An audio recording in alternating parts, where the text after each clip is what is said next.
क्या आप जानते हैं कि महाभारत का वह कौन सा योद्धा था जिसे स्वयं मृत्यु भी उसकी इच्छा के बिना छू नहीं सकती थी, जिसके सामने बड़े बड़े महारथी अपने अस्त्र डालने पर मजबूर हो जाते थे, जिसके धनुष की टंकार सुनकर शत्रु सेना में भय फैल जाता था। वह थे गंगापुत्र भीष्म। जी हाँ, भीष्म पितामह। लेकिन आज की कहानी सिर्फ भीष्म की वीरता की नहीं है। आज हम जानेंगे उन तीन महान योद्धाओं की कहानी जिन्होंने अलग अलग परिस्थितियों में इस अजेय योद्धा को परास्त किया। पहले योद्धा की कथा इतनी रहस्यमयी है कि उसमें मायावी असुर, यादवों की सेना, कौरवों की महारथी और एक ऐसा दिव्य पास आता है जिसने युद्ध भूमि में भीष्म सहित कई महायोद्धाओं को जकड़ लिया था। दूसरे योद्धा का नाम सुनते ही महाभारत का सबसे महान धनुर्धर सामने आता है। वो है अर्जुन, जिसने विराट युद्ध के दौरान भीष्म और कौरव सेना को ऐसी चुनौती दी कि पूरा रण क्षेत्र कांप उठा। और तीसरे योद्धा की कहानी तो भीष्म के जीवन के सबसे बड़े रहस्य से जुड़ी हुई है। एक ऐसा जन्म, एक ऐसा वरदान और एक ऐसी प्रतिज्ञा जिसके कारण महाभारत के 10वें दिन स्वयं भीष्म ने अपने अस्त्र नीचे रख दिए। लेकिन कहानी यहीं खत्म नहीं होती है। वीडियो के अंत में आपको हम बताएंगे कि क्या वास्तव में इन तीनों ने भीष्म पितामह को समान रूप से हराया था। कौन सा योद्धा भीष्म की शक्ति के सामने सीधे खड़ा हुआ था, किसकी वजह से भीष्म ने शस्त्र त्यागे और किस युद्ध का परिणाम वास्तव में अनिर्णित रहा। इसलिए एक एक करके पूरी कथा अंत तक जरूर सुनिएगा, क्योंकि अंतिम रहस्य शायद आपकी भी सोच बदल देगा। महाभारत की कथा शुरू होती है उस महान पुरुष से जिसका नाम था देवव्रत, और जिन्हें संसार ने बाद में भीष्म के नाम से जाना। वे केवल एक योद्धा नहीं थे, बल्कि प्रतिज्ञा, त्याग, नीति और युद्ध कौशल के अद्भुत प्रतीक थे। उनके पिता राजा शांतनु थे और माता थी स्वयं गंगा। बाल्यकाल से ही देवव्रत को श्रेष्ठ शिक्षा मिली थी। उन्होंने वेद, नीति, धर्म और युद्ध कला का ज्ञान प्राप्त किया और अनेक महान आचार्यों से अस्त्र शस्त्र की शिक्षा ली। कहा जाता है कि भगवान परशुराम जैसे महान योद्धा भी उनके युद्ध कौशल से परिचित थे। लेकिन भीष्म की सबसे बड़ी शक्ति केवल उनका धनुष नहीं था। उनकी सबसे बड़ी शक्ति थी उनका इच्छा मृत्यु का वरदान। वे जब तक स्वयं मृत्यु को स्वीकार ना करें, तब तक मृत्यु उनका कुछ नहीं बिगाड़ सकती थी। यही कारण था कि कुरुक्षेत्र के युद्ध में जब भीष्म कौरव सेना के सेनापति बने, तब पांडवों के सामने सबसे बड़ी चुनौती यही थी कि आखिर इस अजेय योद्धा को रोका कैसे जाए। मगर दोस्तों, इससे पहले कि हम कुरुक्षेत्र के 10वें दिन पहुँचें, हमें एक ऐसी रहस्यमयी कथा की ओर जाना होगा जिसे लोकप्रिय परंपराओं में भीष्म की एक असाधारण पराजय से जोड़ा जाता है। कथा में निकुंभ नामक एक मायावी असुर का प्रसंग आता है। यादवों और उस भयंकर असुर के बीच संघर्ष छिड़ता है और युद्ध इतना भयानक हो जाता है कि चारों ओर हाहाकार मच जाता है। असुर अपनी मायावी शक्तियों से यादव सेना को परेशान करता है। उसके बाणों और मायावी अस्त्रों से रणभूमि का स्वरूप ही बदल जाता है। यादवों की ओर से प्रद्युम्न, अनिरुद्ध और सांब जैसे वीर मैदान में उतरते हैं। दूसरी ओर कौरव पक्ष के अनेक महारथियों के साथ भीष्म भी युद्ध में उपस्थित बताए जाते हैं। तभी युद्ध का रुख बदलता है। प्रद्युम्न और कौरव योद्धाओं के बीच भयंकर संघर्ष होता है।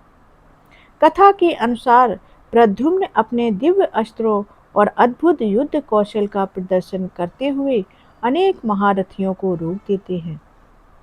यहाँ तक कि भीष्म भी उनके सामने युद्ध करते दिखाई देते हैं।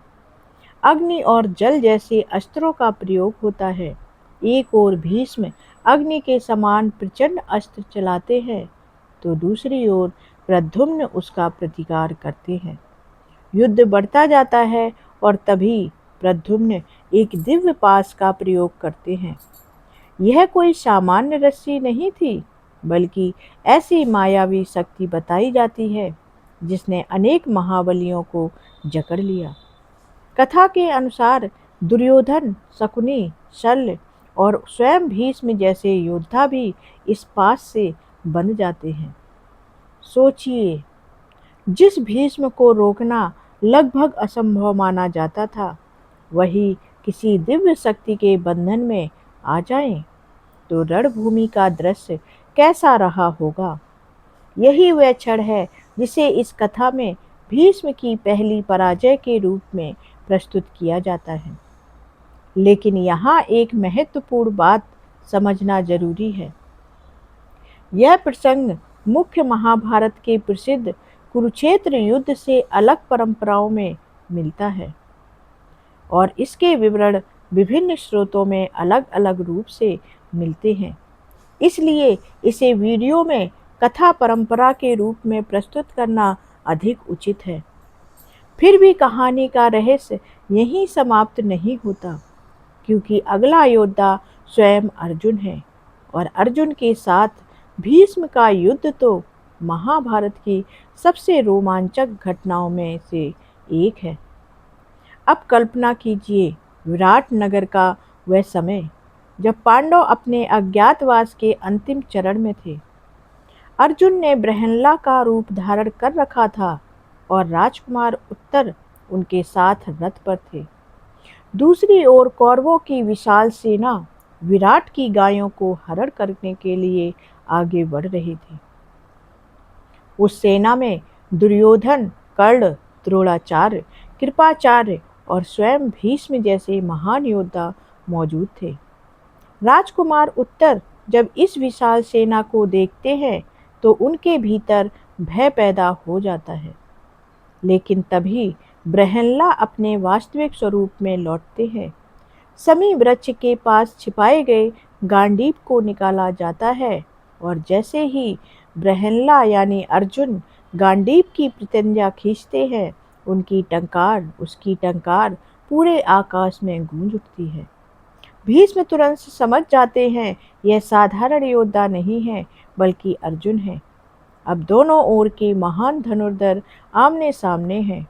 अर्जुन के मन में भीष्म के प्रति अपार सम्मान है, लेकिन युद्ध भूमि में कर्तव्य सर्वोपरि है।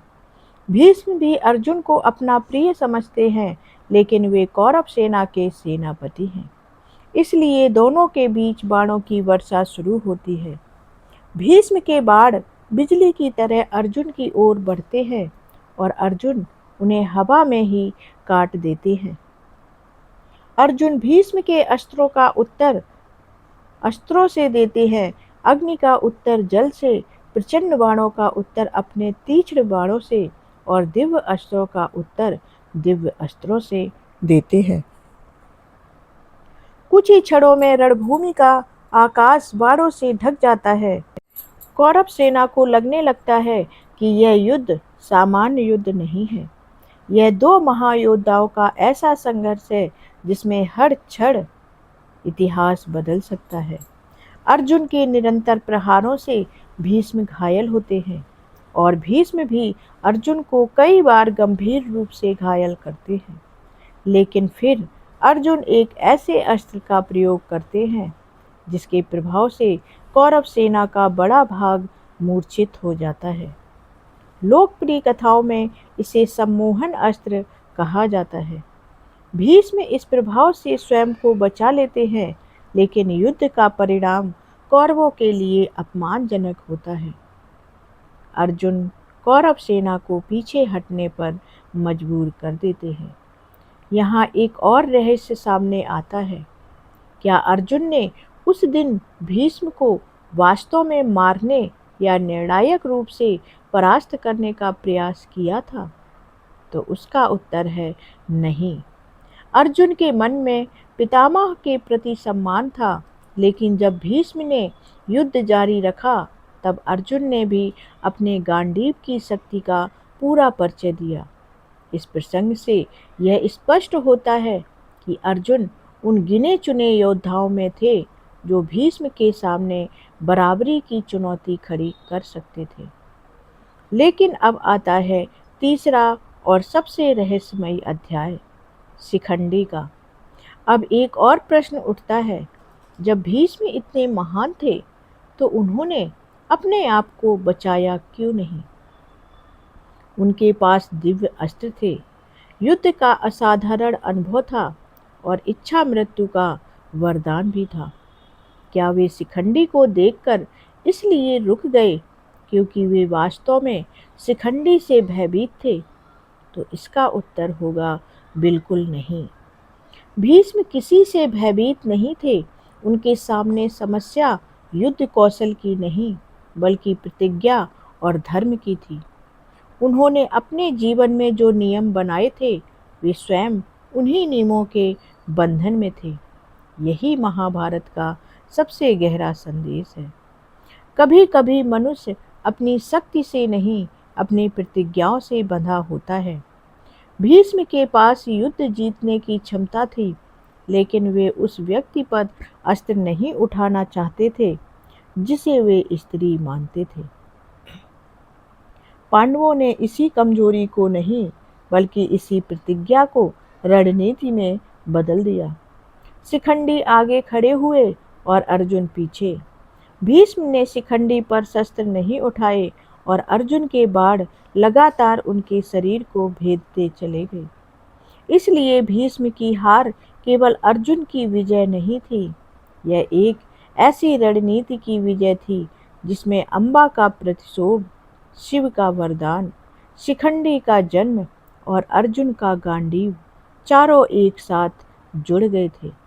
और दोस्तों, अब जरा अंबा की कहानी को फिर से समझिए, क्योंकि यदि अंबा के जीवन में वह घटना ना हुई होती तो शायद शिखंडी का जन्म उस रूप में न होता और शायद कुरुक्षेत्र के 10वें दिन भीष्म के सामने वह परिस्थिति पैदा ही ना हुई होती।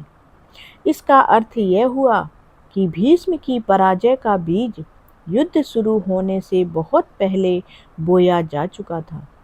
यह केवल कुरुक्षेत्र की एक रणनीति नहीं थी, यह वर्षों पहले शुरू हुई घटनाओं की अंतिम परिणति थी। अंबा का अपमान, उसका प्रतिशोध, उसकी तपस्या, भगवान शिव का वरदान, अगला जन्म और फिर शिखंडी का युद्ध भूमि में आना, ये सभी घटनाएं एक ही श्रृंखला की कड़ियां थीं। यही कारण है कि महाभारत को केवल युद्ध की कहानी कहना उचित नहीं होगा। यह कर्म और नियति के जटिल संबंध की कहानी भी है। लेकिन अब सवाल उठता है कि क्या भीष्म ने पहले से यह सब जान लिया था? महाभारत की परंपरा में भीष्म अत्यंत ज्ञानी और दूरदर्शी माने जाते हैं। उन्हें यह भी ज्ञात था कि युद्ध का परिणाम क्या हो सकता है, फिर भी वे अपने कर्तव्य से पीछे नहीं हटे। वे जानते थे कि पांडवों के साथ श्री कृष्ण हैं, वे जानते थे कि अर्जुन अद्वितीय धनुर्धर है और यह भी जानते थे कि कौरवों की ओर से लड़ना अंततः उन्हें कठिन स्थिति में डाल सकता है। लेकिन उन्होंने हस्तिनापुर के प्रति अपनी प्रतिज्ञा को सर्वोपरि माना। यही उनकी शक्ति भी थी और यही उनकी त्रासदी भी थी। अब वापस चलते हैं युद्ध के उन शुरुआती दिनों में। भीष्म कौरव सेना के सेनापति बने हुए थे। हर दिन उनका युद्ध भयंकर होता था। पांडव सेना के हजारों सैनिक उनके सामने टिक नहीं पाते थे। भीष्म जब धनुष उठाते तो ऐसा लगता जैसे स्वयं मनुष्य मृत्यु रणभूमि में उतर आई हो। लेकिन पांडवों की ओर भी अनेक महान योद्धा थे। भीम, अर्जुन, सात्यकी, धृष्टद्युम्न, घटोत्कच और दूसरे महारथी बार बार भीष्म को चुनौती देते थे।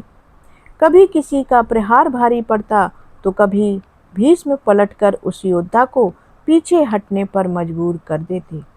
यही कारण है कि भीष्म को हराना इतना कठिन माना जाता था।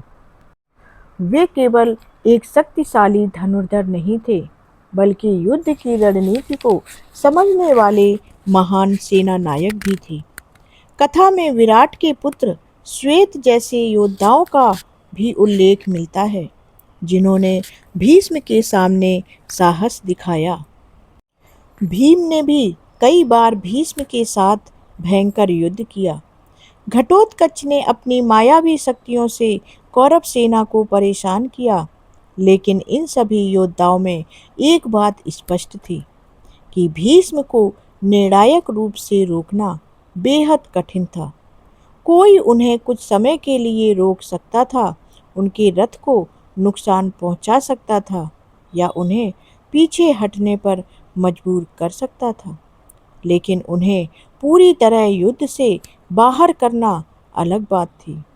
और यहीं से तीसरे योद्धा की असली शक्ति सामने आती है, शिखंडी की शक्ति। उसके अस्त्रों में नहीं थी, उसकी शक्ति थी भीष्म की प्रतिज्ञा। यह शायद पूरी महाभारत की सबसे अनोखी युद्ध रणनीतियों में से एक थी। किसी योद्धा को उसकी ताकत से नहीं, बल्कि उसकी अपनी मर्यादा के माध्यम से रोकना अलग बात थी। अर्जुन ने शिखंडी को ढाल की तरह इस्तेमाल किया और स्वयं पीछे से भीष्म पर बाणों की वर्षा की। यह दृश्य इतना असाधारण था कि कौरव सेना का मनोबल टूटने लगा। उन्हें अब समझ आ गया कि आज उनका सेनापति गंभीर संकट में है। भीष्म ने जब बाणों की सैया पर गिरकर देखा कि उनका शरीर धरती को नहीं छू रहा, तब उन्होंने मृत्यु को स्वीकार नहीं किया। उन्होंने कहा कि वे अभी प्राण नहीं त्यागेंगे। यही उनकी इच्छा मृत्यु की वास्तविक शक्ति थी। वे मृत्यु को अपने समय पर बुलाना चाहते थे, इसलिए वे युद्ध समाप्त होने के बाद भी जीवित रहे। श्री कृष्ण और पांडव उनके पास आए। युधिष्ठिर ने उनसे धर्म के प्रश्न पूछे। अब युद्ध का मैदान समाप्त हो चुका था, लेकिन भीष्म का ज्ञान अभी समाप्त नहीं हुआ था। जिस व्यक्ति ने जीवन भर शस्त्र उठाए थे, वही अब बिना शस्त्र के धर्म की शिक्षा दे रहे थे वो युधिष्ठिर को। जिस योद्धा ने राजाओं को युद्ध भूमि में पराजित किया था, वही अब एक राजा को बता रहे थे कि प्रजा के प्रति राजा का कर्तव्य क्या होना चाहिए। और वो राजा थे युधिष्ठिर। जिस व्यक्ति ने मृत्यु को अपनी इच्छा के अधीन रखा था, वही अब मोक्ष और जीवन के अंतिम सत्य की चर्चा कर रहे थे। और फिर वह दिन आया जब सूर्य उत्तरायण हुआ। भीष्म ने समझ लिया कि अब उनके जीवन की यात्रा समाप्त होने वाली है। उन्होंने श्री कृष्ण का ध्यान किया। उनके भीतर कोई भय नहीं था। उन्होंने अपने जीवन को पीछे मुड़कर देखा होगा। शांतनु, गंगा, उनकी भयंकर प्रतिज्ञा, हस्तिनापुर, कौरव, पांडव, द्रौपदी, कुरुक्षेत्र और अंततः यह बाणों की सैया। फिर उन्होंने अपने प्राण त्याग दिए। लेकिन दोस्तों, अब अंतिम रहस्य पर आते हैं। क्या भीष्म को वास्तव में 3 योद्धाओं ने हराया था? यदि हम इस कथा को अलग अलग प्रसंगों में देखें तो प्रद्युम्न से जुड़ी परंपरा एक अलग घटना बताती है। अर्जुन ने कई अवसरों पर भीष्म को युद्ध में कड़ी चुनौती दी और विराट के युद्ध में कौरव सेना को परास्त किया। वहीं कुरुक्षेत्र के 10वें दिन शिखंडी की उपस्थिति ने भीष्म की प्रतिज्ञा को निर्णायक बना दिया और अर्जुन के बाणों ने उन्हें बाणों की सैया पर पहुंचाया। इसलिए इन तीनों को एक ही अर्थ में भीष्म का विजेता कहना उचित नहीं होगा। सबसे बड़ा खुलासा यह है कि भीष्म की सबसे बड़ी पराजय किसी एक योद्धा के हाथों नहीं हुई थी। उनके पतन के पीछे तीन शक्तियां थीं। एक ओर योद्धा का पराक्रम, दूसरी ओर प्रतिज्ञा और तीसरी ओर नियति। शिखंडी ने परिस्थिति बनाई, अर्जुन ने निर्णायक प्रहार किया और स्वयं भीष्म ने मृत्यु का समय अपने हाथ में रखा। यही कारण है कि उनका शरीर वाड़ों से घायल होकर भी मृत्यु के सामने झुका नहीं। वे तब तक जीवित रहे जब तक उन्होंने स्वयं मृत्यु को स्वीकार नहीं किया। तो दोस्तों, अगर कोई आपसे पूछे कि भीष्म को हराने वाले तीन योद्धा कौन थे, तो केवल तीन नाम बोलकर कहानी खत्म मत कर देना। कहना, प्रद्युम्न की कथा एक अलग परंपरागत प्रसंग से जुड़ी है। अर्जुन ने भीष्म के सामने अद्वितीय युद्ध कौशल दिखाया और शिखंडी अर्जुन की संयुक्त रणनीति ने कुरुक्षेत्र के 10वें दिन भीष्म को बाणों की सैया पर पहुंचाया, लेकिन भीष्म की मृत्यु तक नहीं। वह किसी योद्धा ने नहीं दी, वह स्वयं अपनी इच्छा से मृत्यु के द्वार तक गए।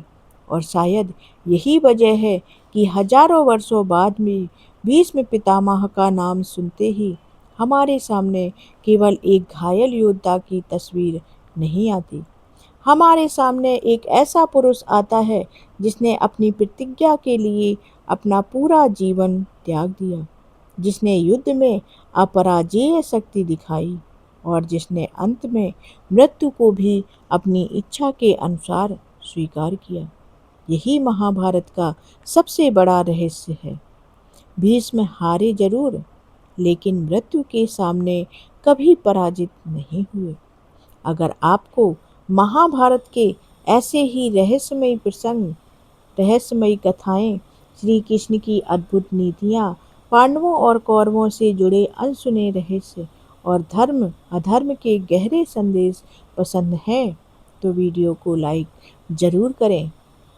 इस जानकारी को अपने परिवार के लोगों के साथ और दोस्तों के साथ साझा जरूर करें और चैनल को सब्सक्राइब कर लें और कमेंट में लिखें जय श्री कृष्णा, क्योंकि अगली कहानी में हम फिर लेकर आएंगे महाभारत का एक ऐसा रहस्य जिसके पीछे छिपी सच्चाई आपको अंत तक सोचने पर और चौंकाने पर मजबूर कर देगी।